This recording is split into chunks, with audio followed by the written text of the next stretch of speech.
Good evening, dear listener. Tonight, we return once again to the forgotten folds of history, to moments that shaped the world in quiet, haunting ways. Whether you're cozy in bed, driving through the night, or simply listening with your eyes closed, I'm truly glad you're here.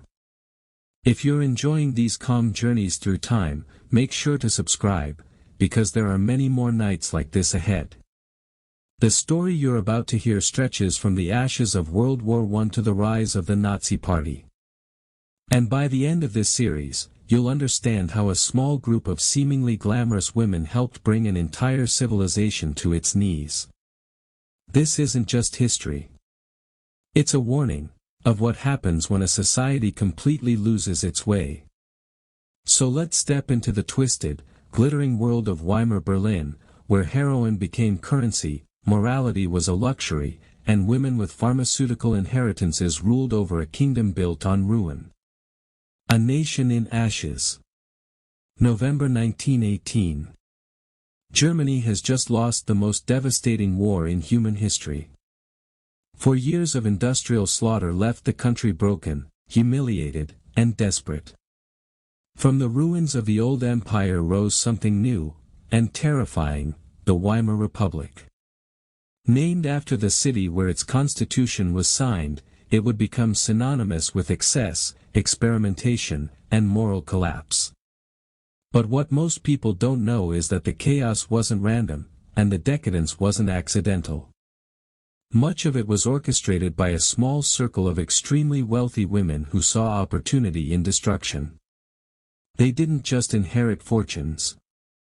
They inherited chemical empires, pharmaceutical companies that once supplied morphine and cocaine to the German army. When the war ended and regulations crumbled, these heiresses found themselves sitting on gold mines of addictive substances, and unlimited power. Margaret von Siemens, the Queen of Morphine. Meet Margaret von Siemens, though that wasn't the name she was born with. Born Greta Muller in a working-class neighborhood of Hamburg, she clawed her way up through German society using ruthless ambition and an uncanny understanding of human weakness. By 1919, at just 23, she had married into the von Siemens pharmaceutical family, not the famous electrical dynasty, but their lesser-known cousins who had made their fortune in medical supplies. 6 months later, her elderly husband died under mysterious circumstances. Suddenly, Margaret controlled 3 morphine processing plants and a distribution network stretching across Europe. Most widows would have sold the business and lived comfortably. But Margaret saw post-war Germany for what it truly was, a nation of shattered souls desperate for escape. Soldiers addicted to morphine, civilians starving for relief, and a government too weak to stop anything. It was the perfect storm, and Margaret was ready to exploit it. The birth of a drug empire. Margaret wasn't content just selling morphine. She wanted to create addiction, to turn despair into profit. That's when she discovered heroin. Originally marketed in the late 1800s as a safe, non-addictive alternative to morphine, heroin was already revealing its deadly truth. But to Margaret, that wasn't a problem, it was a business model. She began hosting what she called pharmaceutical salons in her Charlottenburg mansion. These weren't ordinary dinner parties. Guests arrived to find silver trays filled with white powder, alongside fine wines and food. Margaret herself demonstrated how to inject heroin discreetly, how to mix cocaine with champagne, and how to time doses to function by day and fly by night. Soon, heroin became fashionable among Berlin's elite, and from there, it trickled down to everyone else. The addiction of the rich made the drug respectable, even desirable. Margaret von Siemens, the Queen of Morphine. Meet Margaret von Siemens, though that wasn't the name she was born with. Born Greta Muller in a working-class neighborhood of Hamburg, she clawed her way up through German society using ruthless ambition and an uncanny understanding of human weakness. By 1919, at just 23, she had married into the von Siemens pharmaceutical family, not the famous electrical dynasty, but their lesser-known cousins who had made their fortune in medical supplies. 6 months later, her elderly husband died under mysterious circumstances. Suddenly, Margaret controlled 3 morphine processing plants and a distribution network stretching across Europe. Most widows would have sold the business and lived comfortably. But Margaret saw post-war Germany for what it truly was, a nation of shattered souls desperate for escape. Soldiers addicted to morphine, civilians starving for relief, and a government too weak to stop anything. It was the perfect storm, and Margaret was ready to exploit it. The birth of a drug empire. Margaret wasn't content just selling morphine. She wanted to create addiction, to turn despair into profit. That's when she discovered heroin. Originally marketed in the late 1800s as a safe, non-addictive alternative to morphine, heroin was already revealing its deadly truth. But to Margaret, that wasn't a problem, it was a business model. She began hosting what she called pharmaceutical salons in her Charlottenburg mansion. These weren't ordinary dinner parties. Guests arrived to find silver trays filled with white powder, alongside fine wines and food. Margaret herself demonstrated how to inject heroin discreetly, how to mix cocaine with champagne, and how to time doses to function by day and fly by night. Soon, heroin became fashionable among Berlin's elite, and from there, it trickled down to everyone else. The addiction of the rich made the drug respectable, even desirable. But the salons had another purpose: recruitment. The rise of the white ladies. Margaret hand-picked women who were as ambitious and ruthless as she was. Her first and most successful recruit was Helena Kruger, the daughter of a steel magnate ruined by Germany's economic collapse. Helena brought something vital: connections to Berlin's criminal underworld. She knew how to launder money, bribe officials, and, when needed, silence competition. Together, they founded the White Ladies, a criminal syndicate that controlled most of Berlin's heroin trade.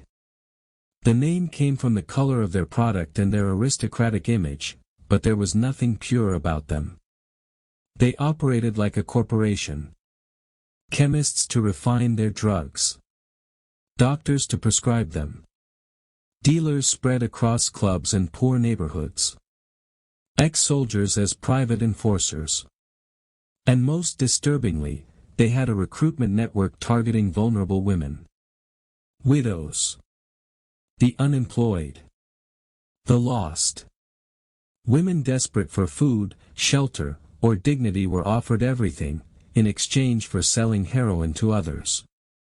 Soon, the White Ladies controlled 60% of Berlin's drug trade, generating profits worth tens of millions today.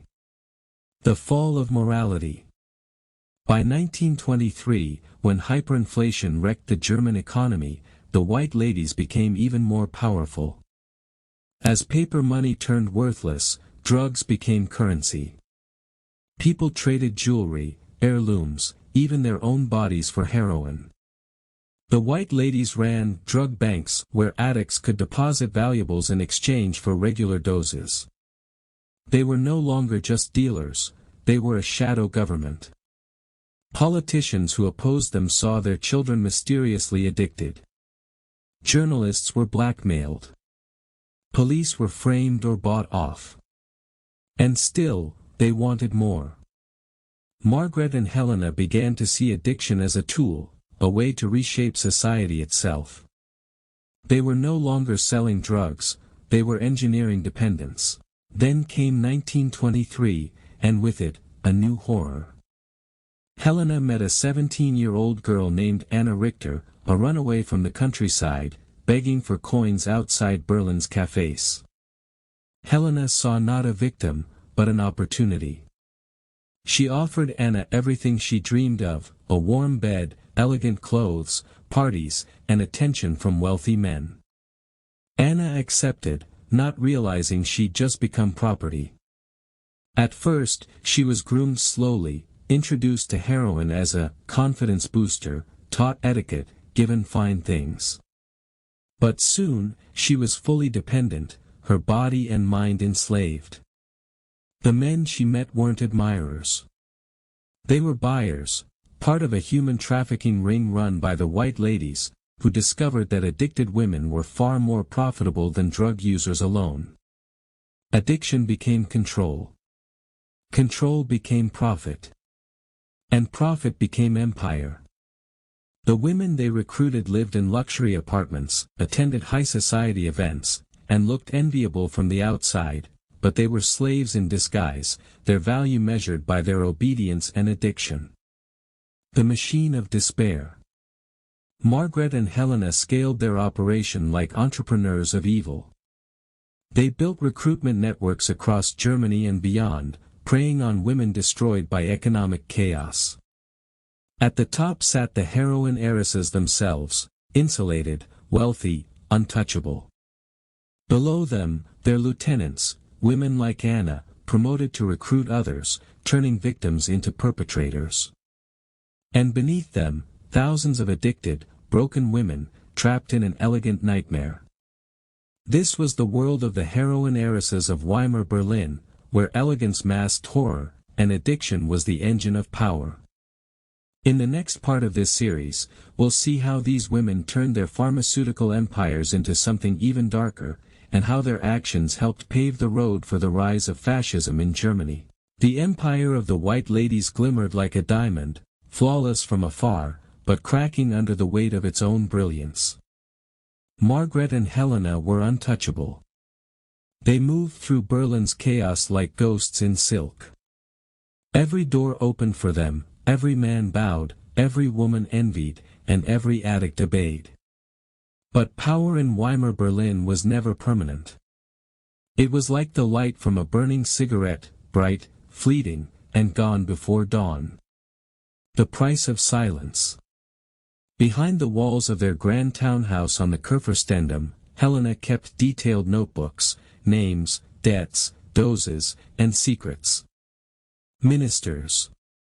Judges. Bankers. Each one marked in her delicate handwriting, each one owned by a needle. Knowledge, Helena would whisper, is the purest drug of all. But Margaret disagreed. To her, power wasn't about knowing, it was about being seen. She craved the admiration, the rumors, the fear. While Helena hid in shadows, Margaret courted the spotlight. At her soirees, artists, aristocrats, and politicians mingled beneath chandeliers. Jazz bands played, women laughed, and everyone pretended not to notice the pale men in the corner, trembling, smiling too wide, whispering for another taste of the white lady's purity. The painter. Among Margaret's admirers was a young painter named Otto Weiss, fragile, brilliant, and hopelessly addicted. He painted her obsessively, her face pale as marble, her eyes cold as glass. To Otto, she was beauty incarnate. To Margaret, he was entertainment. She watched as his art grew darker, his hands shakier, his mind slipping further into hallucination. One night, Otto painted a portrait of her, not as a woman, but as death in a white gown, feeding a city with her open hands. He died the next morning, a needle still in his arm. Margaret had the painting destroyed. But Helena never forgot it. The empire of the white ladies glimmered like a diamond, flawless from afar, but cracking under the weight of its own brilliance. Margaret and Helena were untouchable. They moved through Berlin's chaos like ghosts in silk. Every door opened for them, every man bowed, every woman envied, and every addict obeyed. But power in Weimar Berlin was never permanent. It was like the light from a burning cigarette, bright, fleeting, and gone before dawn. The price of silence. Behind the walls of their grand townhouse on the Kurfürstendamm, Helena kept detailed notebooks, names, debts, doses, and secrets. Ministers. Judges. Bankers. Each one marked in her delicate handwriting, each one owned by a needle. Knowledge, Helena would whisper, is the purest drug of all. But Margaret disagreed. To her, power wasn't about knowing, it was about being seen. She craved the admiration, the rumors, the fear. While Helena hid in shadows, Margaret courted the spotlight. At her soirees, artists, aristocrats, and politicians mingled beneath chandeliers. Jazz bands played, women laughed, and everyone pretended not to notice the pale men in the corner, trembling, smiling too wide, whispering for another taste of the white lady's purity. The painter. Among Margaret's admirers was a young painter named Otto Weiss, fragile, brilliant, and hopelessly addicted. He painted her obsessively, her face pale as marble, her eyes cold as glass. To Otto, she was beauty incarnate. To Margaret, he was entertainment. She watched as his art grew darker, his hands shakier, his mind slipping further into hallucination. One night, Otto painted a portrait of her, not as a woman, but as death in a white gown, feeding a city with her open hands. He died the next morning, a needle still in his arm. Margaret had the painting destroyed. But Helena never forgot it. The poisoned garden. Helena began to see the world differently. Every addict who smiled at her looked like a dying soldier. Every party felt like a battlefield. She tried to stop using. She couldn't. She tried to save the girls they'd recruited. They laughed in her face. The same drug she sold to control others had become her master. Margaret noticed the change, the trembling hands, the haunted eyes. "Don't fall apart on me now," she said coldly. "We built this city. Don't let it consume you." But Helena was already lost. In her delirium, she began keeping a locked drawer filled with vials, labeled not by names, but by sins, envy, desire, fear, despair. Each one a concoction of her own making. Each one deadlier than the last. The stranger from Vienna. One autumn evening, a man arrived unannounced. He wore a grey coat and spoke softly, introducing himself as Herr Adler, a chemist from Vienna. He offered them something new, a refined form of heroin, stronger and purer than anything on the market. It could enslave with half a dose. It could kill with one. Margaret saw opportunity. Helena saw damnation. Adler became Margaret's new business partner, and her new obsession. Together, they envisioned an expansion beyond Berlin, Amsterdam, Paris, Prague, even London. "We will export euphoria," Margaret said. Adler smiled thinly. "And import despair. The fall of innocence."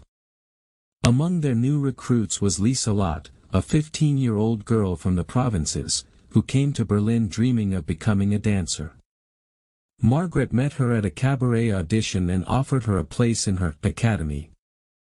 Within weeks, Lisa Lott's laughter vanished. Her dance lessons were replaced with special meetings for wealthy clients. Her veins carried more poison than blood. Helena tried to intervene, but Margaret stopped her. "She belongs to us now," she said coldly. "Just like the others." It was the first time Helena slapped her. The first betrayal. From that night, a silent war began between the two women. Margaret wanted expansion. Helena wanted redemption. Margaret saw the world as a market. Helena saw it as a graveyard. The white ladies were no longer partners. They were rivals, bound by blood, guilt, and dependency. And as Berlin's chaos deepened, the first cracks in their empire began to show. A shipment seized by police. A journalist found dead. Whispers of betrayal spread through the underworld. Helena began leaking information, quietly, carefully, to sympathetic doctors, hoping to expose their trade without destroying herself. But Margaret found out. The night of broken vials. It was raining the night they confronted each other. Inside their mansion, Helena's hidden notebooks lay scattered across the floor, pages soaked in ink and morphine.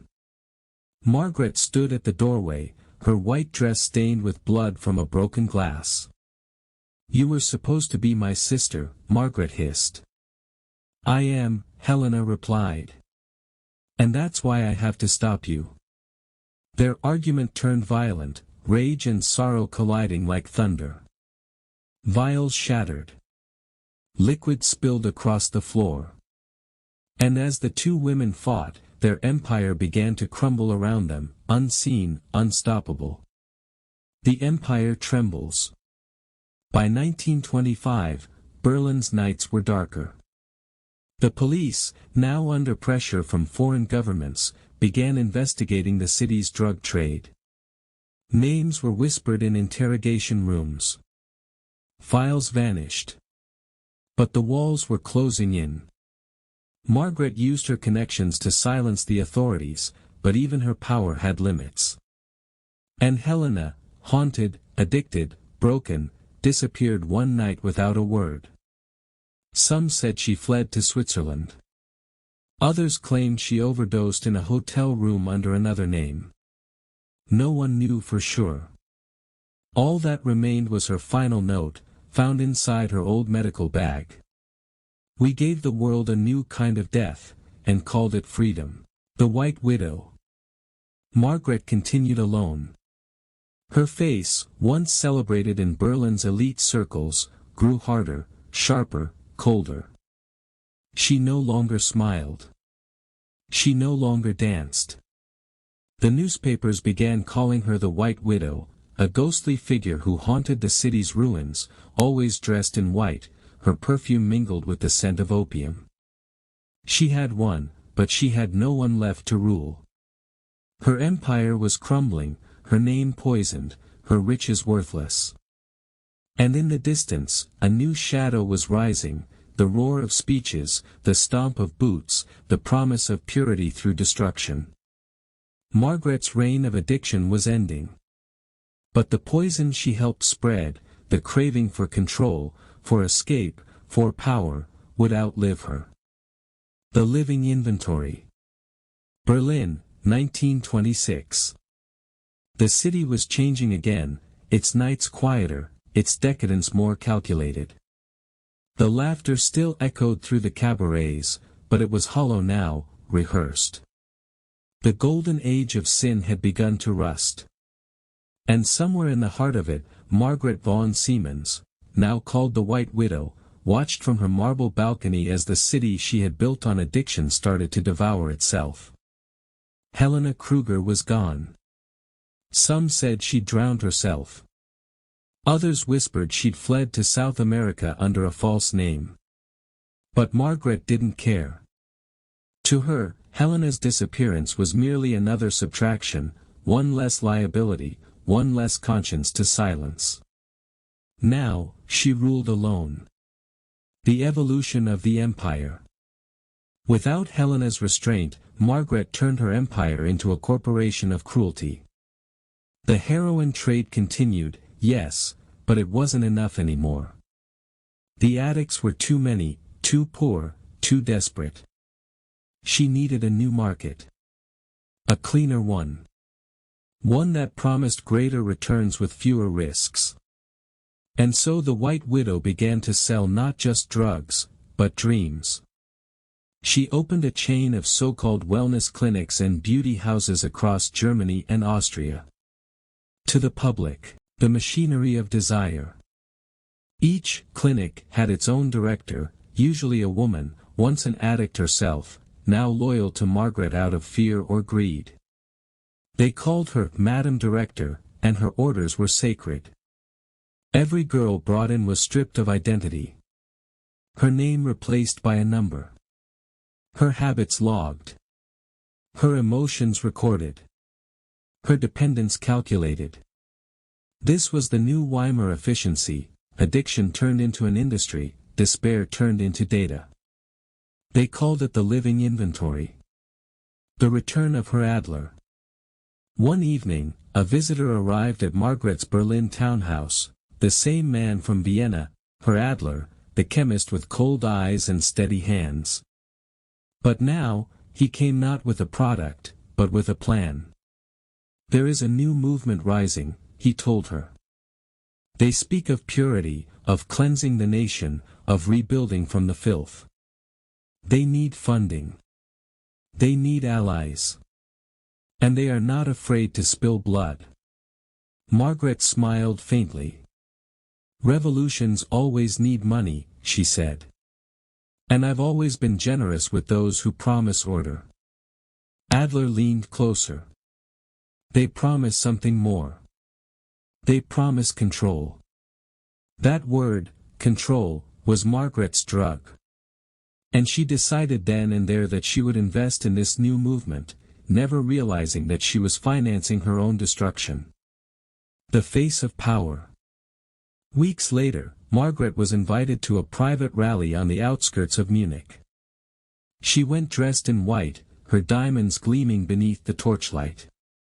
There, she met the man they called Der Redner, the speaker.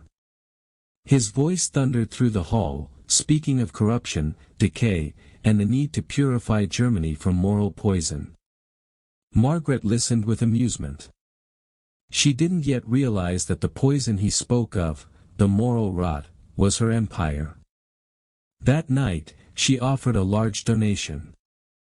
And the movement accepted. The disappearing girls. Back in Berlin, the clinics were running at full capacity. Girls came in from Poland, Russia, and the countryside, each promised glamour, each consumed by addiction, each broken beyond repair. When one of them disappeared, no one asked questions. When two vanished in the same week, a nurse took notes, and was never seen again. Margaret's managers began calling these disappearances inventory loss. To them, it was business. To the world, it was invisible. But among the ruins of society, a few people began to notice. A Catholic journalist named Franz Bohmer started collecting testimonies from missing girls' families. A police inspector named Greta Hullman, one of the first women on the Berlin force, began following the money. Their paths would soon collide, and expose the rot festering beneath Berlin's polished streets. The journalist. Franz Bohmer was a war veteran, disillusioned by politics and disgusted by the hedonism of his city. He'd heard rumors of a secret network trafficking women under the guise of medical treatment. He dismissed them, until his own sister vanished after applying for a nursing position in Margaret's clinics. When he inquired, he was told she had relocated to Switzerland. But her last letter bore a Berlin postmark. Franz began digging. And the deeper he dug, the more names he found, all connected to the same elegant widow with a fondness for white. The inspector. Meanwhile, Inspector Hullman had her own suspicions. She'd served in the criminal vice division and seen everything, from smuggling rings to political assassinations. But nothing compared to what she discovered when she raided one of Margaret's lesser clinics in Charlottenburg. Behind a locked steel door, she found rows of files marked Living Inventory. Each file had a photograph, a dose schedule, and a buyer's list. And at the bottom of every form was a single signature. M. Vaughan Siemens. The Gathering Storm. The evidence was damning. But by 1929, the Republic was collapsing again, the Great Depression spreading like disease. People were starving, jobs vanishing, hope dying. The government didn't want a scandal involving one of its largest private donors. The files were seized.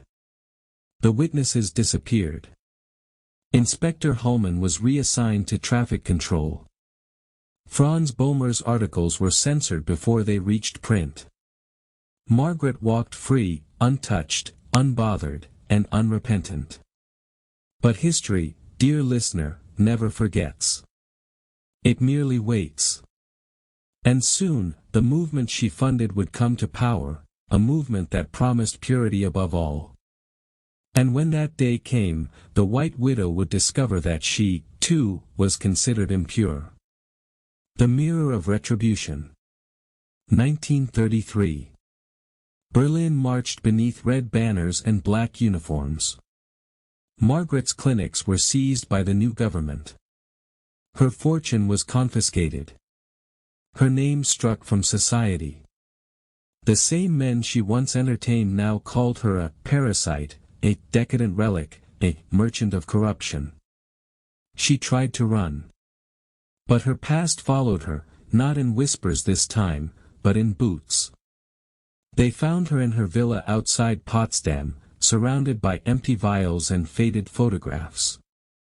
When they entered her study, they discovered her body slumped against the desk, a syringe still in her hand, her eyes open, staring at the city she once ruled. On the wall behind her was a single painting, the only one she had kept. It was Otto Weiss's portrait, the one she'd once destroyed. But somehow, it had survived, showing her as death in white, feeding the world its poison. Berlin lies silent now. The cabarets are gone. The laughter, the music, the perfume, all faded into the dust of history. Only whispers remain. Whispers of women in white gowns, drifting through broken halls, where once champagne flowed and secrets burned like fire. Margaret von Siemens, the White Widow, became just another ghost in Berlin's long gallery of the damned. Her empire of pleasure turned to ash, her name erased, her sins swallowed by time.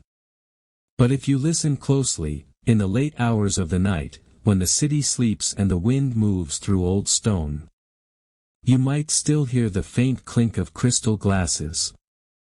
And a woman's voice, soft and cold, saying, "It was never about the drugs, it was about control." History forgets the faces of the fallen. But it never forgets the lessons they leave behind. Because every time a society loses its soul in the name of pleasure or profit, the white ladies of Weimar rise again.